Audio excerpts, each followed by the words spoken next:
Hello friends, my name is Ramasu. Today we shall discuss about the PMP exam questions in detail with answers. So let's start friend. First of all, I would request to please subscribe to my YouTube channel and click on the bell option as well so that my new videos can reach to you. And also you can follow me on the Facebook page as well. So friend, question number 1, that in order to facilitate project configuration and change management on complex projects, a project manager relies on configuration and change management tools such as option A can be manual or automatic. The selection depends on the project's environment and requirements. Option B must be manual. A complex project requires all change requests to be manually signed. Option C must be automatic. A complex project requires complex change control procedures. And option D, change control must be manual but the configuration control may be automatic. So friend, what you think the right answer? Right answer is option A. Now why it is the right answer friend? Basically friend, option A, in order to facilitate configuration and change management, manual or automated tools may be used. Tool selection should be based on the needs of the project actually. Okay, now the question number 2. Question number 2 says that various tools and techniques determine project requirements during the collect requirement process. These requirements form the basis for defining the project scope.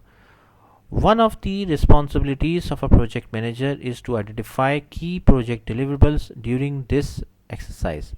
Now, where are the key project deliverables documented? Option A, of scope management plan. Option B, requirement management plan. Option C, project scope statement. And option D, accepted deliverables. So what do you think friend? The right answer is option C, project scope statement. Now why this is the right answer? This is the question here friend. The project scope statement provides the project product description, acceptance criteria, key deliverables, project boundaries, assumptions and constraints about the project. The scope management plan and the requirement management plan are the subsidiary plans of the overall project management plans and the detail how the project team needs to manage the project scope and requirements respectively. These plans basically do not document the actual scope of the project. Accepted deliverables is the wrong answer since deliverables are accepted post completion and validation. The identification of the key deliverable is done early during the planning phase of the project. Now friend, question number 3. The most detailed level of the work breakdown structure is option A, control account. Option B, work package. Option C, scope statement. And option D, accepted deliverables. So friend, what do you think the right answer? So right answer is work package. This is the right answer. Now why it is the right answer friend? Basically the work package is the lowest and most detailed level of the work breakdown structure and can be scheduled, cost estimated, monitored and controlled as per the PMBOK guide, project management body of knowledge as well. Now the question number 4. Question number 4 says that which of the following is a hierarchical representation of a project risk? Risk register, risk mitigation, risk categories and risk breakdown structure. So friend, what you think the right answer? So the right answer is option number D, risk breakdown structure. Now what is the reason? Friend, basically the risk breakdown structure or RBS is a hierarchical presentation of the project risk sorted by the risk categories. So that is why this is the right answer. Now question number 5. Friend, if an investment in a project returns 15% annually, how much should you invest to get $5 million by the end of the 5th year? So option A, option B, option C and option D. There are 4 options are there. So basically it's a formula based question. Basically it's a formula used for present value basically. So you have to use the present value, net present value formula here, and you must have to remember the net present formula here. So the option is correct answer is option A here. Remember that we have used here you have to use the present value formula here. Okay, so must have to memorize the formula of present value, and then after calculation you can get here on this question answer actually. So question number 6. Question number 6 is that a business is considering more than a dozen infrastructure upgrade projects. These projects, once delivered, will add to the organization's overall performance but will not contribute to any of the revenue streams.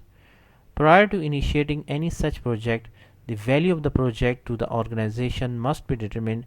Which of the following is the most important factor to consider in such a scenario? The options are net present value NPV of the project, internal rate of return IRR of the project, investment requirement, and alignment with the strategic goal. So friend, what do you think the right answer here is? So right answer is, friend, basically the C.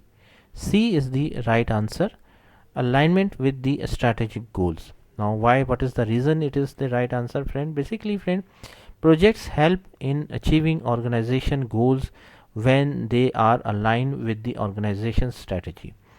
If the projects are misaligned with the organization's strategic goal, they are most likely to produce undesirable results either in the short term or the long term.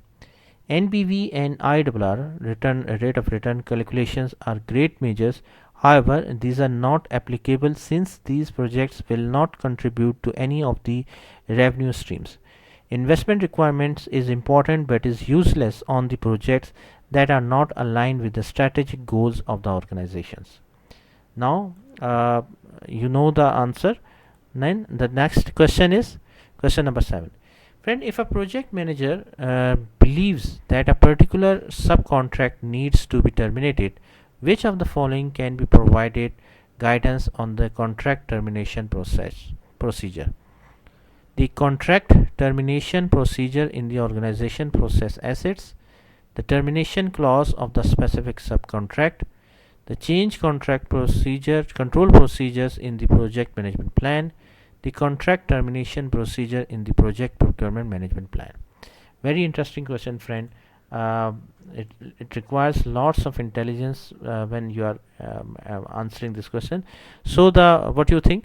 So the answer is the termination clause of the specific contract. Now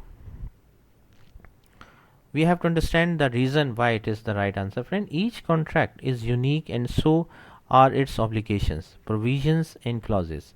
Any contract that need to be terminated must be terminated in accordance with the termination clause of the contract actually. So these contract termination provisions are agreed and signed off by both parties of the time of the contract awarded actually. So friend, thanks a lot for watching the video. I hope you like this video. If you like it, please share it with your friends and colleagues, and thanks a lot for watching the video. Thank you, friends.